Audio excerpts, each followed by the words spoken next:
ہے مولانا، گھبرانے کی ضرورت نہیں، سمجھ رہی میں ہے کہ نہیں؟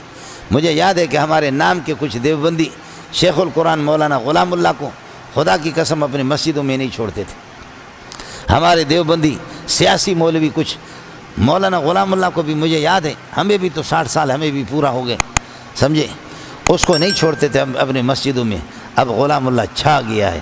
میں کہتا ہوں کہ غلام اللہ کا اور اگر کچھ بھی نہ ہو، صرف شیخ الاسلام مولانا عبدالحمید اس کے لیے کافی ہے۔ سب کو سبحان اللہ۔ ایک عبدالحمید، سمجھ رہی میں ہے کہ نہیں؟ کیا کہتے ہیں؟ ایک زرداری سب پہ بھاری، ایک زرداری سب پہ بھاری۔ مولانا عبدالغنی، یہ اللہ آپ کو بھلا کرے، حضرت کے شاگرد تھے شیخ القرآن مولانا غلام اللہ کے، ان کے شاگرد مولانا عبدالغنی کے شاگرد مولانا عبدالحمید صاحب، عبدالحمید ایران والے۔ اور شیخ الاسلام ہمارے کراچی میں تو ویسے پاکستان میں شیخ الاسلام آدمی بنتا، مناظر اسلام، متکلم اسلام، حجت الاسلام، آپ کو میں نے ترتیب بتایا، میں آپ کو دیتا ہوں یہ۔ لیکن یہ کہ عرب علماء نے اس کو یہ لقب دیا امام اہل سنت والجماعت فی الایران۔ سب کو سبحان اللہ۔ امام اہل سنت والجماعت، ایران کا منہ کالا ہو گیا تھا، اس کو صلح کرا دی شیخ الاسلام مولانا عبدالحمید نے، صلح کرا دی۔ سمجھ رہی میں کہ نہیں؟ عبدالحمید کا ایک مقام ہے، اس کی حیثیت ہے، سمجھے؟ آپ کے پاکستان کے علماء کو وہ سمجھتے ہیں کہ ان لوگوں کا کوئی مذہب نہیں ہے، کبھی عیسیٰ، کبھی موسیٰ، کبھی محمد، کبھی احمد، کبھی رحیم داد، کبھی کریم داد، کبھی عطا محمد، کبھی فتح محمد، کبھی زلیقہ، کبھی زلیخا۔ سمجھ رہی میں؟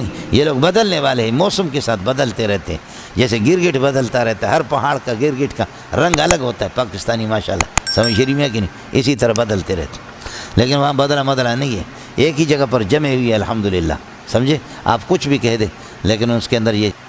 السلام علیکم ورحمۃ اللہ وبرکاتہ۔ محترم سامعین، مولانا منظور مینگل صاحب نے اپنے دیکھا حالی یا اپنے اکابرین سے سنی ہوئی حالات بیان کی کہ جب شیخ الاسلام یا شیخ القرآن غلام اللہ خان رحمۃ اللہ علیہ کے زندگی یا ایک تحریک قرآن، تفسیر قرآن کا اشاعت کرنے کی جو ابتدائی دور تھا، تو اس میں ان کی اکثر لوگوں نے مخالفت کی، اور یہاں تک کی کہ لوگوں نے ان کو مسجد سے بھی باہر نکالا۔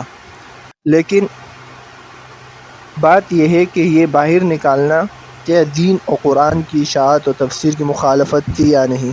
تو ہرگز یہ مخالفت نہیں تھی، بلکہ کبھی بھی ایک نئی چیز وجود میں آتی ہے تو اس کے سمجھنے میں، اس کے ماننے میں اور اس کو اپنانے میں وقت لگتا ہے۔ تو اس طرح یہ سیاسی دیوبندی علماء تھے، یہ اس کے اگر ہرگز مخالف نہیں تھے، نہ ہی یہ مطلب یہ تفسیر قرآن کے مخالف تھے، بلکہ ایک نئی چیز انہوں نے شروع کی، ایک نئے نہج پہ شروع کی، ایک نئے طریقے سے، تو اس وجہ سے انہوں نے اس کی شروع میں اختلاف کیا، منع کیا کہ یہ طریقہ صحیح نہیں ہے۔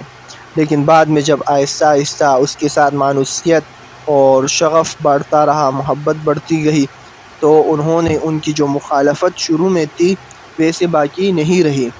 اور رہی بات شیخ غلام اللہ خان رحمۃ اللہ علیہ، تو یقیناً انہوں نے قرآن کریم کی ایک بڑی خدمت کی، خاص طور پر تفسیر قرآن کی، اور ان کے ایسے شاگرد پیدا ہوئے جنہوں نے عالم اسلام دنیا میں اور اپنے وقت کے علاقے میں بہت بڑا کام کیا دین کے لیے، تفسیر کے لیے، اور تو یہ ان کے احسانات ہے، اور ان کے لیے یہ فخر بھی ہے کہ انہوں نے ایسے شاگرد پیدا ہوئے ان کے مجالس، ان کے علم کے برکت سے۔ تو ہمیں چاہیے کہ ان کی تفسیر قرآن اور ان کی قدر کرے، ان کی عزت کرے، اور اس دور میں کوئی اختلافات نہیں کرنی چاہیے، بلکہ اپنے اعتدال میں ہی بندہ رہے، تو ہم سب مسلمانوں کے لیے اسی میں بھلائی و بہتری ہے۔